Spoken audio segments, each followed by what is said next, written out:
क्या हुआ जब प्रयागराज महाकुंभ के दौरान एक साधु को गंगा स्नान करने से रोका गया। उसके बाद प्रयागराज के उस गंगा घाट पर जो चमत्कार हुआ उसे देखकर आपके पैरों तले जमीन खिसक जाएगी। साल 2025 के जनवरी माह में प्रयागराज में सदी का सबसे बड़ा महाकुंभ लगने वाला है।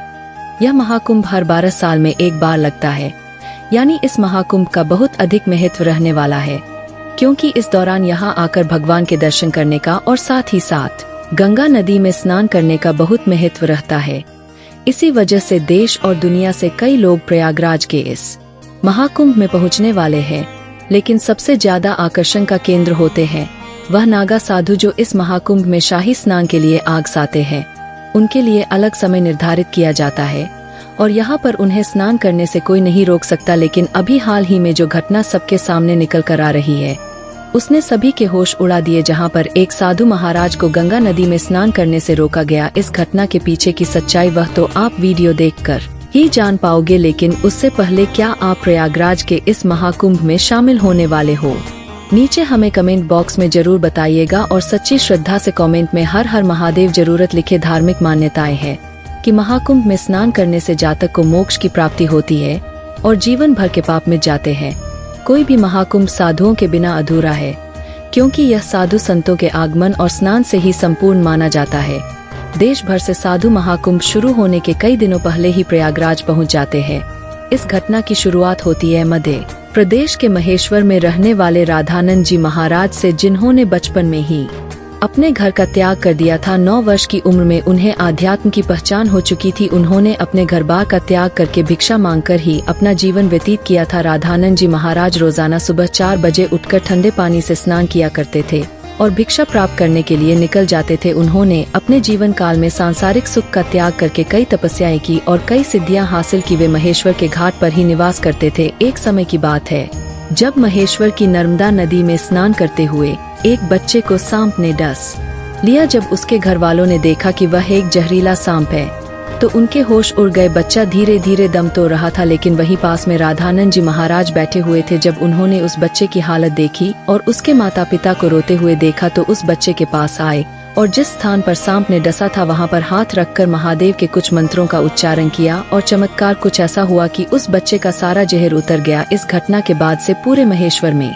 राधानंद जी महाराज की चर्चा होने लगी और महेश्वर के घाट पर कई लोग उनके दर्शन करने आने लगे। जब उन्हें प्रयागराज महाकुंभ लगने की खबर मिली तो वे महाकुंभ में जाने के लिए बहुत उत्साहित थे। वे तकरीबन 1 माह पूर्व महाकुंभ में पहुंचना चाहते थे, क्योंकि वे वहीं पर 2 से 3 महीने बिताना चाहते थे। उनका ऐसा कहना था कि महाकुंभ वह पवित्र समय होता है जहां पर देवी देवता स्वयं उस स्थान पर मौजूद होते हैं। वहां पर तप करना, साधना करना, भगवान का ध्यान करना बहुत ज्यादा फलदायी होता है। इसलिए 1 माह पूर्व ही जब राधानंद जी महाराज महेश्वर से प्रयागराज जाने के लिए निकल रहे थे तब उनके कई भक्त घाट पर उनके दर्शन करने आ गए और उन्हें कुछ दक्षिणा प्रदान करी। उसी दक्षिणा का इस्तेमाल करके उन्होंने ट्रेन का टिकट लिया और महेश्वर से सीधा ट्रेन के माध्यम से प्रयागराज जाने के लिए निकल पड़े। अगले दिन सुबह राधानंद जी महाराज जब प्रयागराज पहुँचे तो सुबह के 3:30 बज रहे थे। सुबह 4 बजे उनका स्नान करने का दैनिक नियम था। उन्होंने सोचा क्यों न आज गंगा नदी का पवित्र स्नान किया जाए और वे प्रयागराज के गंगा घाट पर पहुंच गए। उस स्थान पर गंगा नदी की सफाई का कार्य चल रहा था। 2 से 3 ऐसी गाड़ियां नदी में लगी हुई थी जो हर तरह से गंदगी को साफ कर रही थी और नदी को और घाट को स्वच्छ बना रही थी। राधानंद जी महाराज को ये देखकर बहुत खुशी हुई। जब उन्होंने अपने कपड़े उतारे और गंगा नदी में स्नान करने के लिए आगे बढ़े तो वहां पर खड़े कुछ नगर निगम के अधिकारियों ने उन्हें रोक दिया। उनका कहना था कि आप अभी स्नान नहीं कर सकते, क्योंकि इस समय साफ सफाई का कार्य चल रहा है। प्रयागराज में रोजाना रात्रि के समय गंगा नदी की साफ सफाई का कार्य किया जाता है ताकि दिन और शाम के समय यात्रियों को इस कारण कोई मुश्किलें ना हो। राधानंद जी महाराज काफी धैर्यवान थे। उन्होंने सफाई अधिकारियों को समझाया कि बात बहुत अच्छी है, लेकिन नित्य मेरा 4 बजे नहाने का नियम है और आज अगर मैं प्रयागराज पहुंचा हूं तो मैं गंगा नदी में ही स्नान करूंगा और मेरे एक अकेले के नहाने से इस नदी को और मुझ अकेले साधु के यहाँ नहा लेने से ना तो तुम्हारी व्यवस्था बिगड़ेगी और ना ही मुझे कोई समस्या होगी। लेकिन वह अधिकारी अचानक से गुस्सा हो गया और उन साधु महाराज से कहने लगा कि आपको इसी समय क्यों नहाना है? अभी पूरा दिन पड़ा हुआ है। क्या यहाँ पर तुम्हें कोई इंसान नहाता हुआ देख रहा है? क्या तुम्हारे अंदर इतनी शक्ति है कि तुम सुबह 4 बजे इतने ठंडे पानी से स्नान कर लोगे। व्यर्थ की बातें बनाना छोड़ दो और यहाँ से चले जाओ। 89 बजे पुनः आना और आकर स्नान कर लेना। अभी तक तो राधानंद जी महाराज बहुत विनम्र थे, काफी धैर्यवान थे, लेकिन उस अधिकारी के अपशब्दों को सुन करके अचानक उन्हें बहुत बुरा लगा। उनका ऐसा मानना था कि गंगा नदी पर किसी का अधिकार नहीं है, यह तो साक्षात भगवान शंकर की जटाओं से निकलती है, जिसके अंदर सभी को अपने पाप धोने का अधिकार है और उसके लिए कोई निश्चित समय नहीं हो सकता। लेकिन उस समय राधानंद जी महाराज ने उस अधिकारी को कुछ नहीं कहा और सामने पर ध्यान अवस्था में बैठ गए। सबको लग रहा था कि वे साधु महाराज मान गए हैं और पीछे हट गए हैं। अब जब पुनः गंगा नदी के अंदर साफ सफाई की मशीनों को शुरू किया गया तो अचानक से एक बहुत बड़ी घटना घट गई। वे सभी मशीनें शुरू होने का नाम ही नहीं ले रही थी। ऐसा लग रहा था मानो वह जाम हो गई हो या उनके अंदर बहुत सारा कचरा फंस गया हो। अधिकारियों ने मशीन को देखा परखा और उसके अंदर का सारा कचरा बाहर निकाल दिया। सबको उम्मीद थी कि अब मशीनें कार्य करने लगेगी, लेकिन फिर जब मशीन शुरू की गई तो कोई भी मशीन चालू होने को तैयार ही नहीं थी। सभी अधिकारी बहुत हैरान थे, किसी की भी समझ नहीं आ रहा था। जो मशीन रात्रि 12 बजे से अभी तक एकदम सही चल रही थी, अचानक उसमें क्या गड़बड़ हो गई। उसके अंदर फंसा हुआ सारा कचरा भी बाहर निकाल लिया गया था, लेकिन जब मशीन चालू नहीं हुई तो कई मैकेनिकल इंजीनियरों की टीम को मशीन देखने के लिए बुलाया गया। उन सभी मैकेनिकों ने मशीनों को अच्छी तरह से जांचा परखा और यही पाया कि मशीन तो एकदम सही है, लेकिन इसके चालू न होने का कारण किसी को समझ नहीं आ रहा था। सभी लोग परेशान हो चुके थे, हार चुके थे। 1 से 2 घंटे हो गए थे, लेकिन गंगा नदी की साफ सफाई का काम हो ही नहीं पाया। राधानंद जी महाराज अभी भी उसी घाट पर ध्यान अवस्था में बैठे हुए थे। किसी भी नगर निगम के अधिकारी को यह बात समझ नहीं आ रही थी, आखिर मशीन कार्य क्यों नहीं कर रही। गंगा नदी का साफ सफाई का कार्य उस दिन रुका हुआ था। सभी लोग बहुत हैरान थे, साथ ही साथ परेशान थे, क्योंकि उन्होंने मशीनों को सही करने की और फिर से चालू करने की हर संभव कोशिश कर ली थी, लेकिन उनके सामने कोई परिणाम नहीं आ रहा था। मशीन कोई जवाब नहीं दे रही थी। उस समय जो मैकेनिकल इंजीनियर वहां पर मशीन सही करने आया था, उसने जब राधानंद जी महाराज को देखा तो उसकी आंखें खुली की खुली रह गई, क्योंकि वह वही बच्चा था जिसको उन्होंने बचपन के समय सांप के डसने से बचाया था। वास्तव में वह महेश्वर का ही रहने वाला था। वह राधानंद जी महाराज के चरणों में गिर गया और बाबा उसे आशीर्वाद देने लगे। फिर वह सभी अधिकारियों को बताने लगा कि यह महेश्वर के सिद्ध महाराज है।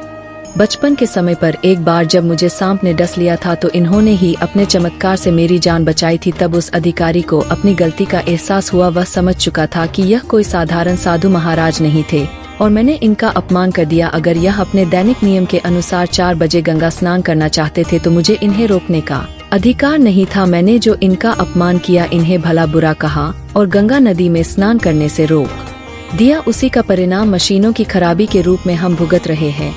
उसने सभी अधिकारियों के साथ चर्चा की और सबने यही पाया कि रात भर से गंगा नद की साफ सफाई करने वाली यह मशीनें चल रही थी, लेकिन इन साधु महाराज को नाराज करने के बाद ऐसा लग रहा है मानो यह किसी तरह जाम हो गई हो। अब यही हमारी समस्या का समाधान कर सकते हैं, हमें इनसे माफी मांगनी पड़ेगी। सभी अधिकारी मिलकर राधानंद जी महाराज के पास गए, उनके चरणों में बैठ गए और हाथ जोड़कर कहा कि हमें इस बात का अंदाजा नहीं था कि आप एक दिव्य संत हैं।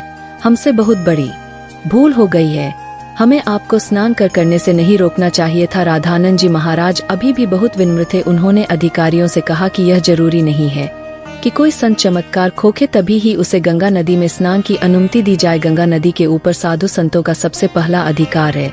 सभी अधिकारियों ने उनसे हाथ जोड़कर कहा कि अब आप गंगा नदी में स्नान कर सकते हैं। हम आपसे बहुत माफी चाहते हैं, वैसे ही बहुत समय बीत चुका है और हमारा कार्य पूरा नहीं हो पाया। हमें आगे से बहुत बड़ा दंड मिलने वाला है।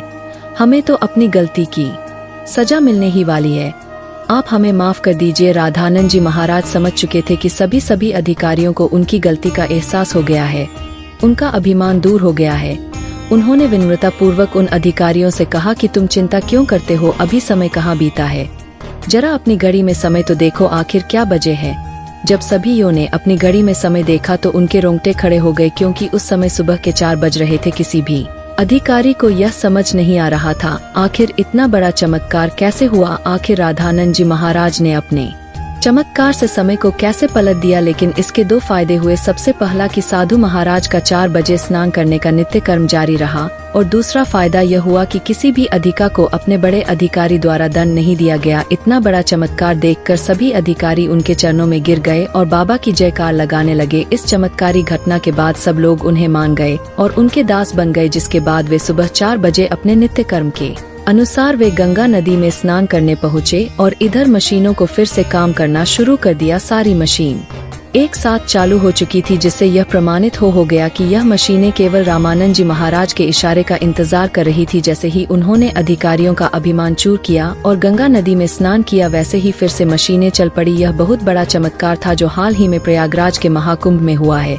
चारों ओर इसकी चर्चाएं हो रही है। वास्तव में दोस्तों, यह भूमि साधु संतों की भूमि है। यहाँ पर साधु संतों का ना तो अपमान किया जा सकता और ना ही उन्हें छोटा समझा जाता। इस देश का हर संत इस देश के लिए कुछ न कुछ करता और भक्तों को अध्यात्म के मार्ग से जोड़ता है।